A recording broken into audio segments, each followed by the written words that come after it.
Welcome to another edition of Politics Done Right. I'm Egberto Willies, your host, and we are once again with the one and only, and he doesn't like when I say this, but this is a guy that saved Minnesota. He doesn't quite accept it. AG Keith Ellison, how you doing, my man? Hey, my brother, it's so good to see you, man. It's great seeing you all of the times, and man. And you're writing and you're broadcasting and you are pumping out the message, brother. Thank you. Well, look, let me tell you, you know what's so important? One can do that if we have good leaders doing the job. And I'm looking at one right now. And let me tell you, I mean this from the depths of my heart. I see too many people half-stepping.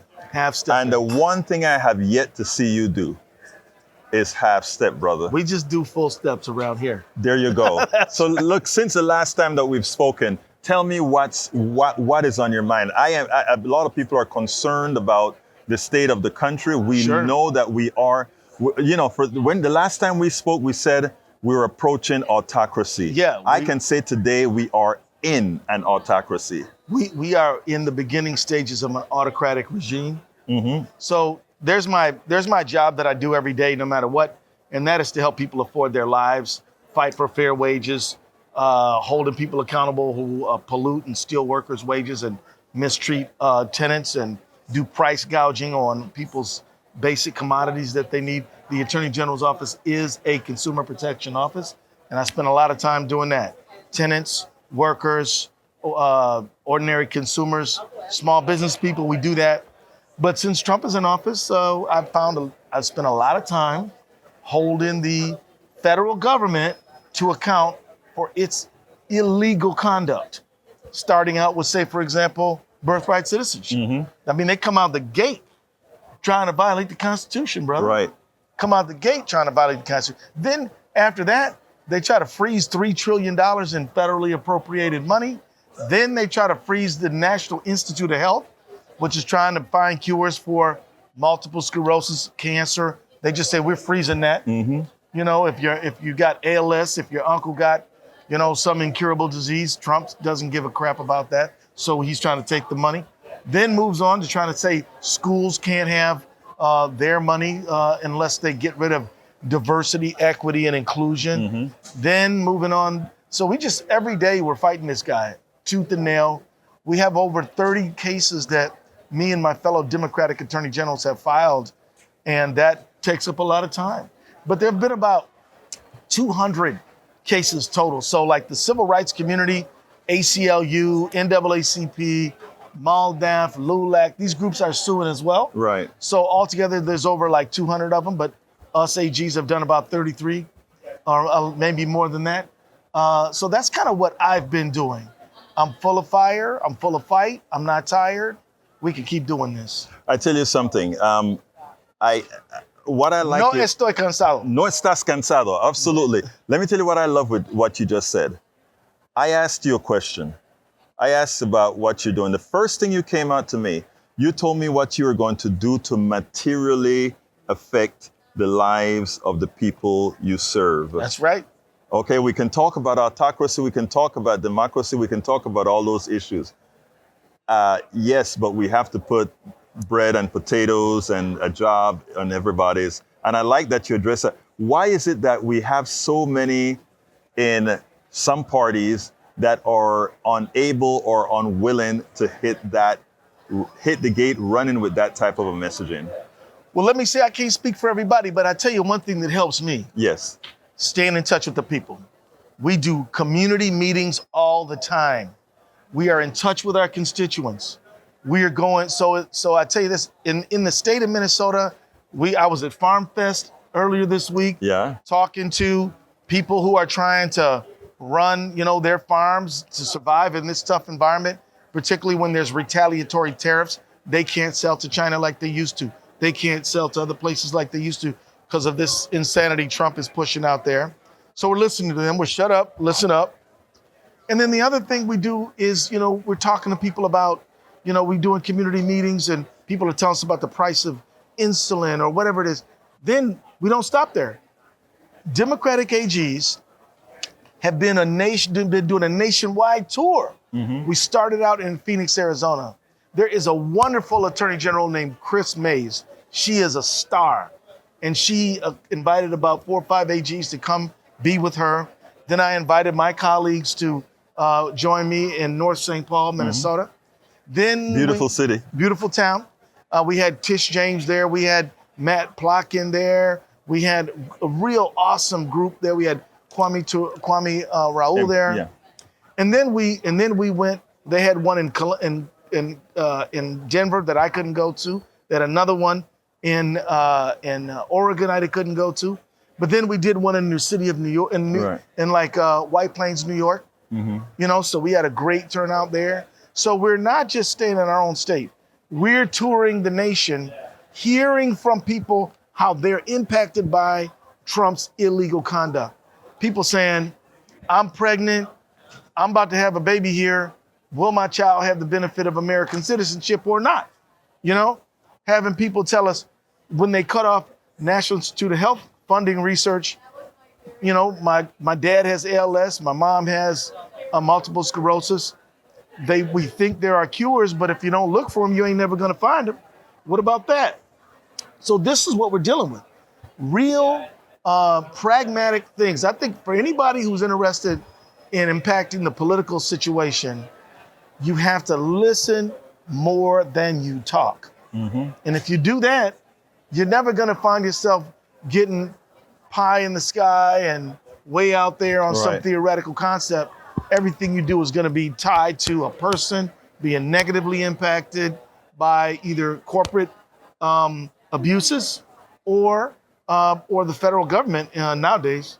You know, it's interesting that you mentioned about you along with other Democratic AGs or around the country working together.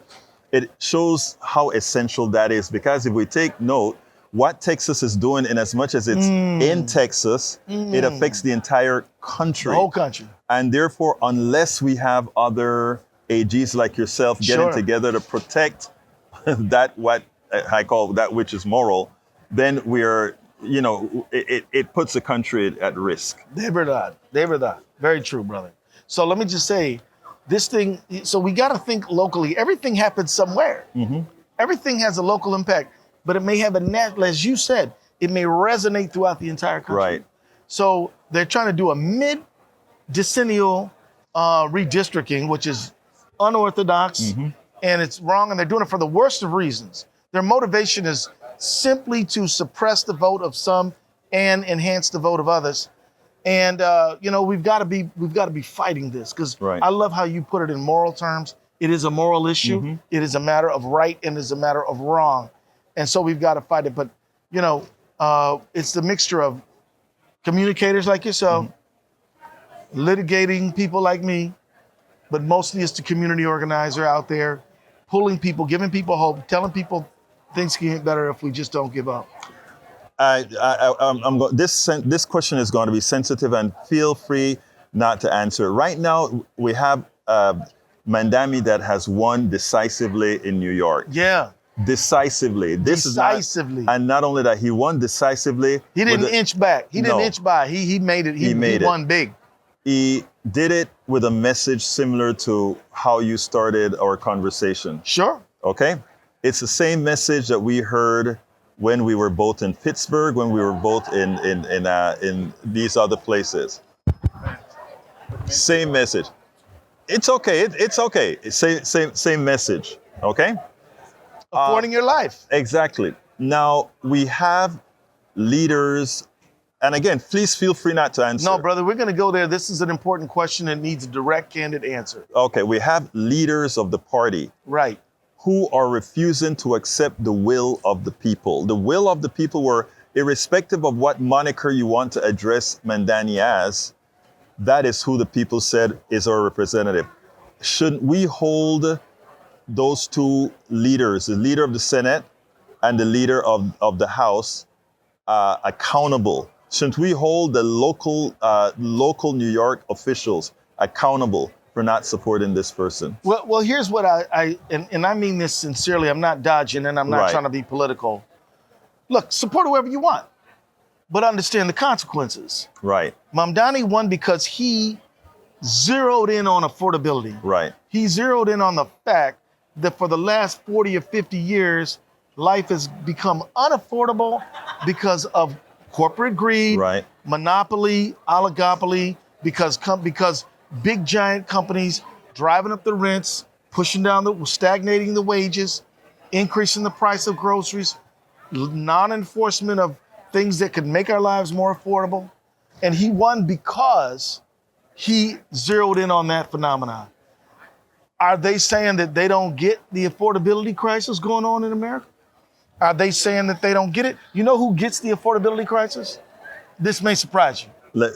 I'm going to tell you who you're going to mention.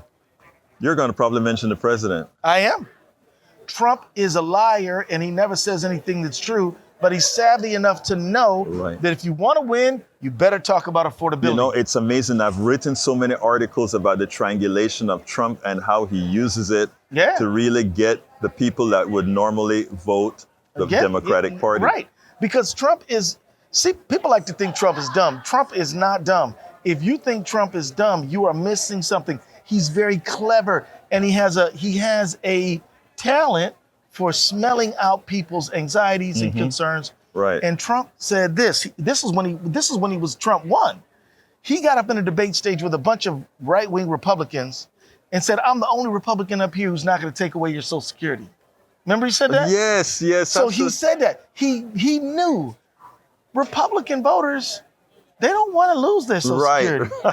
He knew that. They didn't know that. Right. And Republican, he got up there and talked about jobs and affordability and economics. Oh, I'm going to lower the prices. The next day your price is going to come down. We're going to make it. He was lying. He didn't mean it. But he knew to say it. Exactly. Now, Mamdani, I believe, does mean it. Exactly. But so the question is, does Schumer and soon-to-be Speaker Jeffries understand that the reason why Mamdani won is because this is a unfair economy, and that look, you're younger than I am probably. No, I think you're younger than I am. Well, we both look good for our age. We both look good for age. But the thing is, when I went to college, brother, I graduated with a complete student loan debt, having gone to law school, grad school, undergrad, $12,000. Nowadays, kids pick that up in a semester. Right. I mean, if they're lucky. If they're lucky. When I was 26 years old, I had one baby, one on the way, and bought a home with my wife. Now my kids, they can't afford that. Right. Because the economy has changed. And we're not dealing with that fact.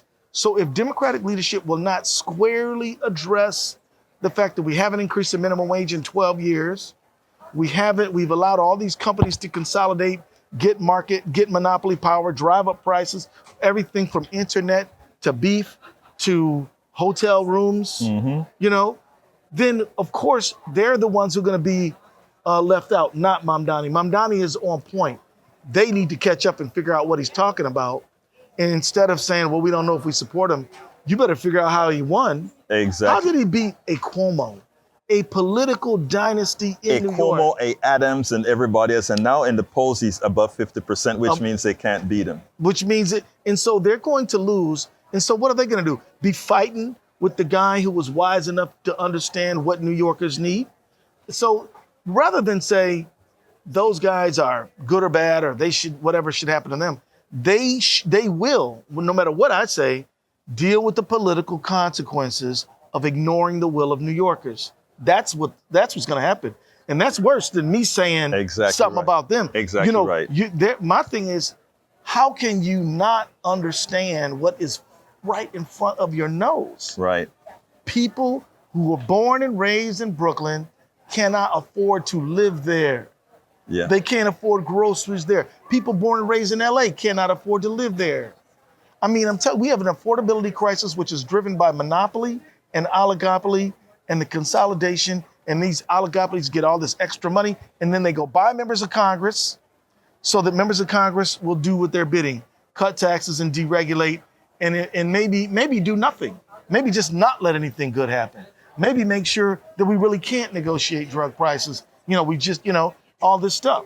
So that's my 2 cents on it. Status quo, status Status quo, quo. status quo, which is not a winning message. Now, AG Ellison, what should I have asked you that I didn't? Well, you know what? You haven't asked me when the last time I was in Panama. When was the last time you were in Panama, senor? Couple of years ago, man. And it was fun, wasn't it? Absolutely. You were out there on the beach in Portobello. Me encanta la playa in Panama. I tell you, nice beaches. I mean, él le encanta la playa. He likes the beaches in Panama. Look, my brother, it has been my pleasure as usual to have the one and Always. only AG, Attorney General of Minnesota, Keith Ellison. Thank you so kindly, my Siempre mi brother. amigo. Mi Siempre. amigo. Thank you, my All right, man. you got it, brother. We spend a lot of time deconstructing the news, trying to parse it into a form that everybody can understand. We try to find those little nitpicks where it flies above the fray, etc. If you really like these videos that we do, I want to ask a big favor. Please go ahead. Number 1, subscribe to our channel. And number 2, please join if you can. Thank you so kindly for watching. Keep watching. Please remember to share. We must populate the entire internet with our progressive message, a message that we know is what most Americans say that they want. So help us, please join.